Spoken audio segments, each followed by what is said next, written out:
Basahin po natin ang Genesis chapter 22 verse 13 and 24. At itiningin ni Abraham ang kanyang mga mata at nagmalas at narito ang isang tupang lalaki sa dagong likuran niya na nahuli sa dawag sa kanyang mga sungay at pumaroon si Abraham at kinuha ang tupa at siyang inihandog na susunugin na inihalili sa kanyang anak.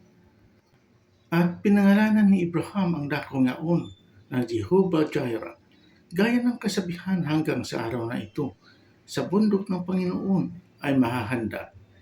At tinawag ng anghel ng Panginoon si Abraham na ikalawa mula sa langit. At sinabi, sa aking sarili ay sumumpa ako, anang Panginoon, sapagkat ginawa mo ito, at hindi mo itinanggi sa akin ang iyong anak, ang inyong bugtong na anak, na sa pagpapala ay pagpapalain kita, at sa pagpaparami ay pararamihin ko ang inyong binhi na gaya ng mga bituin sa langit, at gaya ng mga buhangin sa baybayin ng dagat. At kakamti ng iyong binhi ang pintuang bayan ng kanyang mga kaaway. At pagpapalain sa iyong binhi ang lahat ng bansa sa lupa, sapagkat sinunod mo ang aking tinig. Sa gayoy, nagbalik si Abraham sa kanyang mga alila at nagsitindig at sama-samang nagsiparoon sa Beersheba. At tumahan si Abraham sa Beersheba.